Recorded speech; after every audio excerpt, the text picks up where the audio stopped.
Good afternoon all of you. Hello everyone. आज हम लोग भारतीय इतिहास के इस पार्ट में गुप्त काल से संबंधित बातों का अध्ययन करेंगे। इसके पहले हम लोग जो है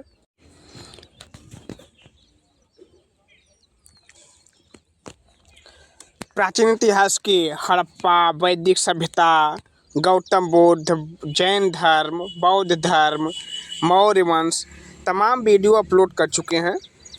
जा करके आप लोग इसका एक प्लेलिस्ट है उसे आप देखिए। ये जो वीडियोज हैं इसे केवल एकमात्र जो है वीडियोज और क्यूज मत समझिएगा। इसकी जो है वीडियोज और क्यूज समझ कर इतनी इसकी गलती न करिए। यदि चैनल पर पहुंच गए हैं तो बहुत सही स्थान है। इन सब के बारे में हम एक मिनट में बताना चाहेंगे कि ये 1992 से लेकर के 2024 तक के सभी प्रश्नों का जो है महत्वपूर्ण संकलन है। इसमें से जो है UPSC, Bihar PCS, UP PCS, CGPCS तमाम प्रकार के स्टेट पीएससी के साथ शिक्षक भर्ती के परीक्षाओं का तथा अन्य कॉम्पिटिटिव परीक्षाओं के प्रश्नों का जो है संकलन किया गया है। जो प्रश्न बार बार रिपीट होते हैं उन्हें एक बार कर दिए गए हैं और प्रश्नों की स्टेटस आप तो देख ही पा रहे हैं किस प्रकार के प्रश्न हैं। तो इसे जब भी चैनल पे आएँ तो जो है इसे ज़रूर विजिट करें।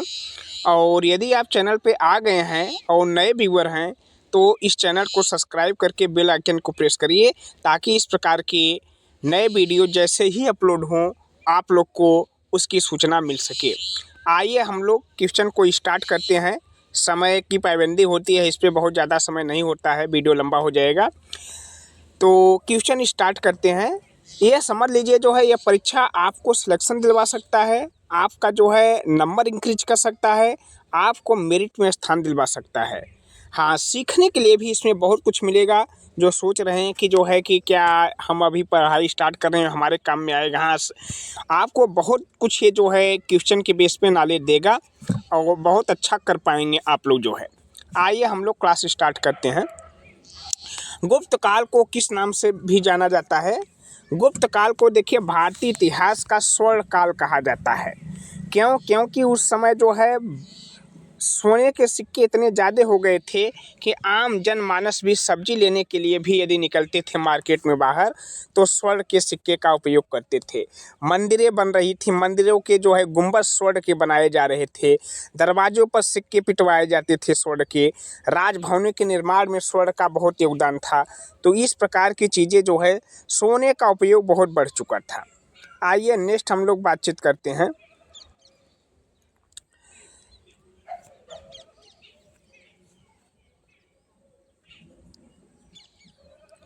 गुप्त साम्राज्य की स्थापना किस शासन के द्वारा जो है मानी जाती है? गुप्त साम्राज्य की स्थापना चंद्रगुप्त प्रथम को मतलब इसका संस्थापक माना जाता है। ठीक, इसके पहले और सारे जो है गुप्त शासक हुए हैं लेकिन चंद्रगुप्त प्रथम जो है गुप्त साम्राज्य को इंटीग्रेट किया था। आइए हम लोग बातचीत करते हैं। समुद्रगुप्त को भारत का नेपोलियन किस कारण से कहा जाता है? समुद्रगुप्त को भारत का नेपोलियन जो है कहा जाता है। उसके सैनिक अभियानों द्वारा विशाल साम्राज्य की स्थापना। बी सही है। ठीक, बी सही है इसका। उसके सैनिक अभियानों द्वारा विशाल साम्राज्य की स्थापना। नेक्स्ट, गुप्त काल में प्रचलित भाषा कौन सी थी? गुप्त काल के लोग कौन सी भाषा बोलते थे? गुप्त काल वेदों पुराणों की रचना का समय है। वेदों का तो नहीं लेकिन पुराणों की रचना का समय है। तो उस समय संस्कृत का बोलबाला चलता था। ठीक, उस समय तमिल, प्राकृत, पाली नहीं, संस्कृत का ही बोलबाला था। नेक्स्ट, गुप्त काल के प्रसिद्ध महाकवि कौन थे? गुप्त काल के प्रसिद्ध महाकवि जो थे, गुप्त काल के प्रसिद्ध महाकवियों में हम लोग नाम लेते हैं कालिदास का। कालिदास जो है गुप्त काल के थे। और क्या कहते हैं, विकल्प भी सही है। तुलसीदास तो जान ही रहे हैं, ये जो है मध्यकाल के थे और सूरदास भी उसी के थे। भास ये सब अलग हैं लेकिन जो है जानिए कि कालिदास जो है ये प्राचीन काल के ही थे, गुप्त काल के थे। गुप्त काल के महान गणितज्ञ, गुप्त काल के महान गणितज्ञ और खगोल शास्त्री जिन्होंने आर्यभट्टीय ग्रंथ की रचना की, आर्यभट्टीय ग्रंथ की रचना किए थे आर्यभट्ट। विकल्प सी सही है। बहुत ही अच्छे अच्छे क्वेश्चन हैं। आप वीडियो को देख रहे हैं तो चैनल सब्सक्राइब करने के साथ साथ आप लोग लाइक ज़रूर करिएगा। वीडियो को लाइक आप लोग करते हैं तो उससे मोटिवेशन मिलता है, हम फिर वीडियो बनाने के लिए तैयार होते हैं। ठीक। गुप्त काल की उत्कृष्ट चित्रकला और मूर्ति कला के प्रमुख केंद्र के रूप में कौन सा स्थल माना जाता है? ठीक। गुप्त काल की उत्कृष्ट चित्रकला और मूर्ति कला के प्रमुख केंद्र के रूप में कौन सा जो है स्थल माना जाता है? तो अजंता। अजंता गुप्त काल के लिए जो है प्रसिद्ध है। मूर्ति की अजंता की मूर्ति जो है उसमें जो है अजंता एलोरा महाराष्ट्र में ये जो है गुफाएं पाई गई हैं। बुद्ध से संबंधित जो है और जो है तमाम जो है प्राचीन इसमें जो है मूर्तियां बनी, क्या कहते हैं, गुफाओं के अंदर गुफा भित्ति चित्र बने हुए हैं और जो है तमाम प्रकार के जो है इसमें जो है लेख भी मिल जाते हैं। गुप्त काल में कला साहित्य एवं विज्ञान के विकास में मुख्य भूमिका में किसका योगदान था? तो गुप्त काल में कला साहित्य एवं विज्ञान के विकास में मुख्य रूप से किसका योगदान था? तो ये था जो है स्थिर प्रशासन एवं समृद्ध आर्थिक व्यवस्था। नेक्स्ट, गुप्त काल के दौरान किस शिक्षा केंद्र का उल्लेख प्रमुखता से मिलता है? नालंदा विश्वविद्यालय। देखिए जो है नालंदा विश्वविद्यालय का जो है निर्माण भी जो है गुप्त काल के समय माना जाता है और जो है क्या किया जाता है उस समय जो है बहुत ही जो है उत्कृष्ट शिक्षा का केंद्र जो है नालंदा था। बिहार में पड़ता था, नालंदा जिला में भी है। आज उसके ध्वंसावशेष हैं, लोग जाते हैं उसके देखने के लिए जो है, जो उसका जो है खंडहर पड़ा हुआ है। और नए न्यू नालंदा विश्वविद्यालय की भी स्थापना हो चुकी है। 2011 से उसमें प्रवेश दिया जा रहा है और अत्यधिक जानकारी के लिए आप लोग विकिपीडिया पे जाकर जानकारी ले सकते हैं। गुप्त काल के दौरान राज्य व्यवस्था में सामाजिक संरचना का मुख्य आधार क्या था? गुप्त काल के दौरान जो है राज्य व्यवस्था में जो सामाजिक संरचना थी वो जमींदारी प्रथा नहीं, जमींदारी नहीं थी, वर्ण व्यवस्था थी। हाँ, विकल्प भी सही है। नेक्स्ट, गुप्त काल में सिक्कों पर शासकों की छवियां अंकित की जाती थी। इनमें से किस शासक के सिक्कों पर सबसे व्यापक विजयी चिन्ह देखे गए हैं? चंद्रगुप्त प्रथम, समुद्रगुप्त, चंद्रगुप्त द्वितीय, स्कंदगुप्त। देखिए इसमें जो है समुद्रगुप्त जो को हम लोग भारत का नेपोलियन कहते हैं और इसी के सिक्के पर जो है तमाम प्रकार के जो है विजय का अभियान लिखा गया, विजय अभियान के सिक्के चलाए गए थे, ये चलाया था। गुप्त काल के सिक्कों को प्राय किस धातु से ढाला जाता था? पहले ही चर्चा हो चुकी है कि गुप्त काल में सोने की बहुतायत हो गई थी, बहुत बड़ी मात्रा में सोना मिलता था, तो यहाँ पर गुप्त काल में सोने के सिक्के ही ढाले जाते थे। नेक्स्ट, गुप्त काल में धार्मिक जीवन में किस धर्म का प्रभाव प्रमुख रूप से देखा जाता है? तो गुप्त काल में धार्मिक जीवन में किस धर्म का प्रभाव सबसे प्रमुख था? हिंदू धर्म का बोलबाला था उस समय जो है गुप्त काल में। 6ठी शताब्दी में जो आंदोलन चले थे जो है जैन और बौद्धों के, ठंडे पड़ चुके थे और हिंदू धर्म पुनः जो है स्थापित हो चुका था सुधारों के साथ। क्योंकि उसके रूढ़िवादी बातों को लेकर के बौद्ध और जैन आए थे, तो उसमें सुधार करके नए वर्जन को, जब गुप्त काल को हिंदू धर्म के नए वर्जन को लॉन्च किया गया तो फिर जो है जैन और बौद्ध के आंदोलन फीके पड़ गए। आइए, गुप्त काल में उदय हुए मंदिर निर्माण की परंपरा का मुख्य आकर्षण क्या था? तो मस्जिदों का निर्माण। गुप्त काल में मुस्लिम आए नहीं थे, इस्लाम था नहीं, तो मस्जिद होगा नहीं।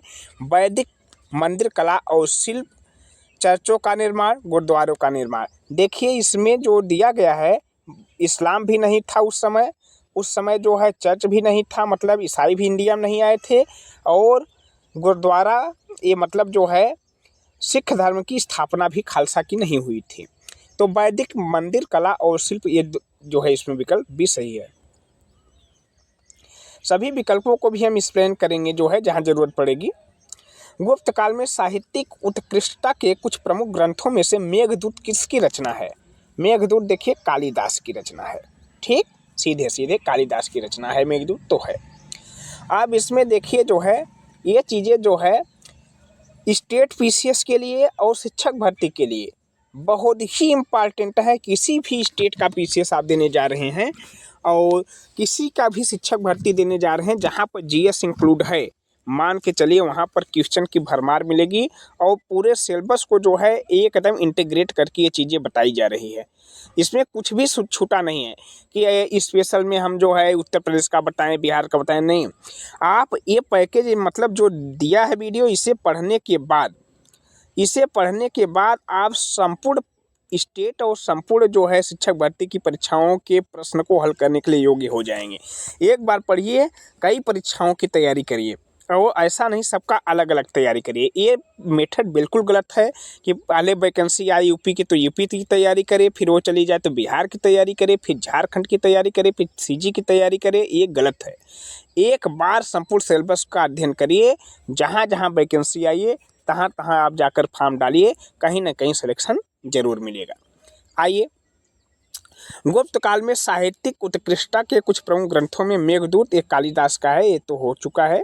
नेक्स्ट, गुप्त काल में विज्ञान और गणित के क्षेत्र में किस विषय पर महत्वपूर्ण अनुसंधान हुए? विज्ञान और गणित का प्राचीन वर्जन जो था वो सब गुप्त काल में ही आया। शून्य का प्रयोग, पाई का मान, ये सब जो है आया था। भौतिक, रसायन, जीव, ये सब अलग अलग शाखाएं तो अंग्रेजों ने लेकर के आए, लेकिन जो है यहाँ पर जो है शून्य का प्रयोग और पाई ये सब तो जो है गुप्त काल में आ गया था। गुप्त काल के दौरान किस प्रकार की सजावटी कला का विशेष विकास था? तो गुप्त काल के दौरान किस प्रकार की सजावटी कला का विशेष विकास हुआ था? यह था जो है देखिए म्यूरल पेंटिंग एंड शिल्प मूर्ति। जो पेंटिंग थी जो है और शिल्प कला का जो था ये बहुत तगड़ा विकास हुआ था। विकल्प भी सही है। भित्ति चित्र वगैरह जिसे आप लोग कहते हैं, इन सब का जो है हिंदी में मान लीजिए। गुप्त काल के दौरान किन बाहरी आक्रमणकारियों ने साम्राज्य को गंभीर चुनौती दी?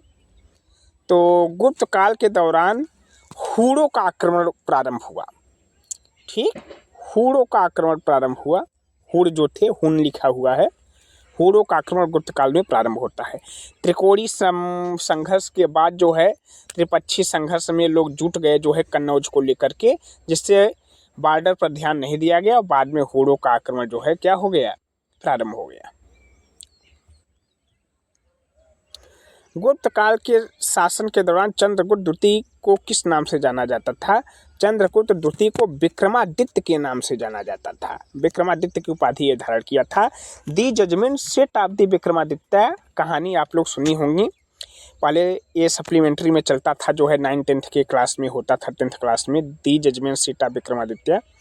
तो विक्रमादित्य का न्याय सिंहासन जो बाद में खुदाई में प्रकट हुआ था उसके बारे में बातचीत उसमें लिखा गया है। गुप्त काल में संगीत और नृत्य प्रदर्शन मुख्यतः कहाँ होते थे?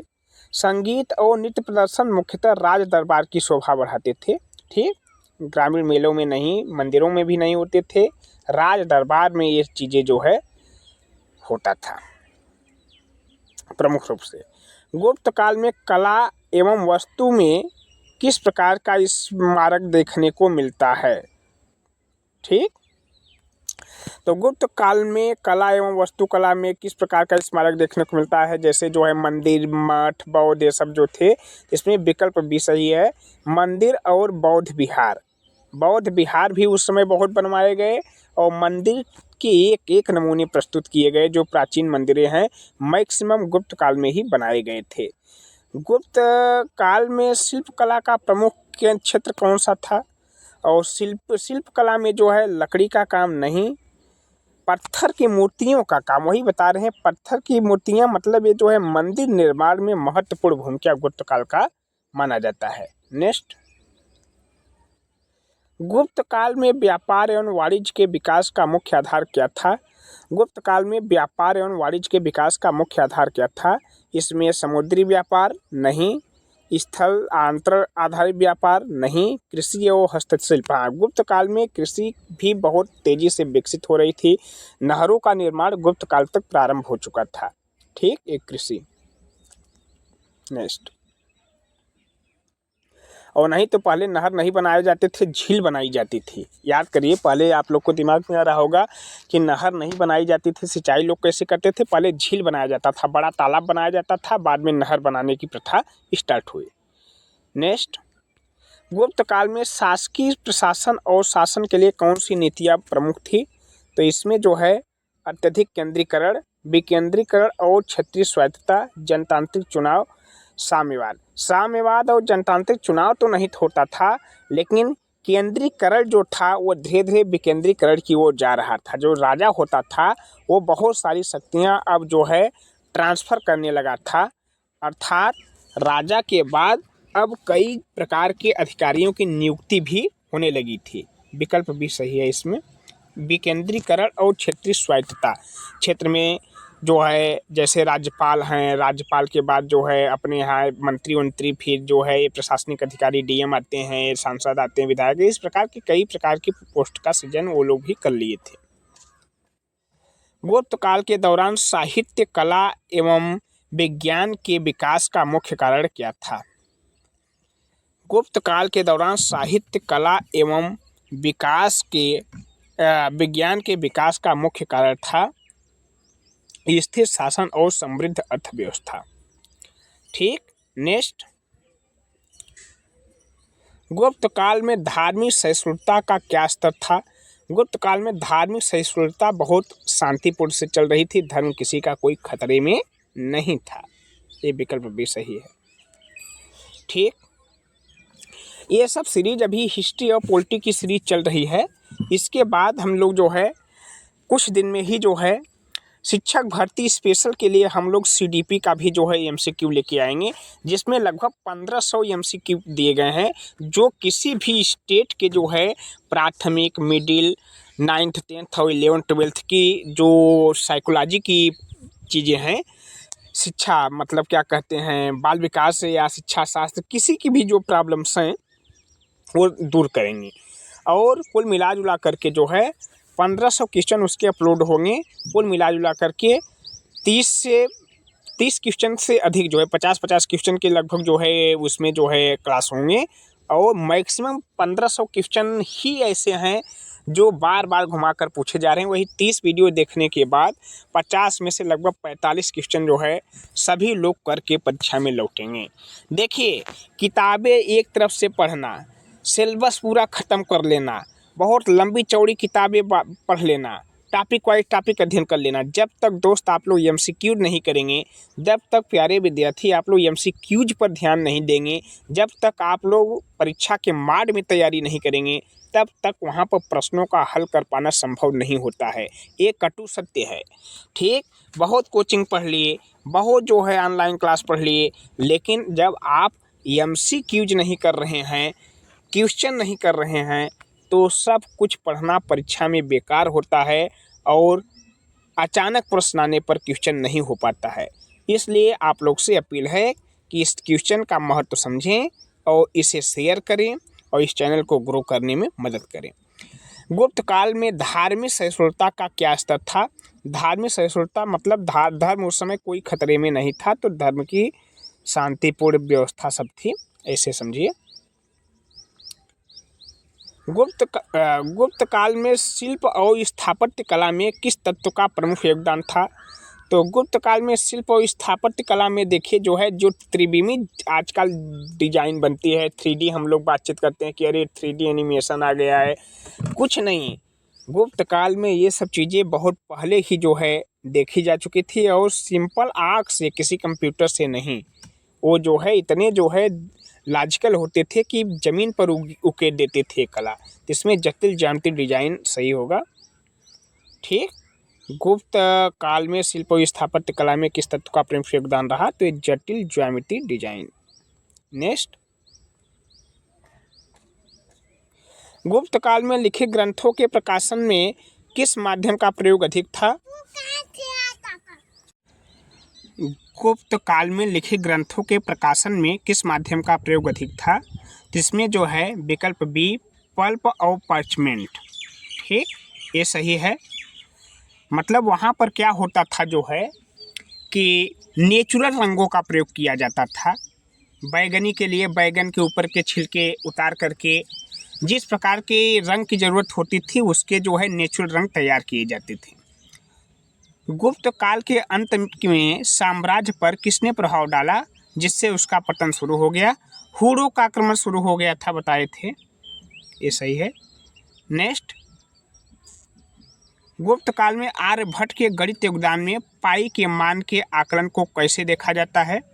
पाई का मान जो गुप्त काल में आर्यभट्ट ने बताया था आज भी वही है, अत्यंत सटीक मान था, कोई बदलाव नहीं है। आज का क्लास इसी पे समाप्त होता है।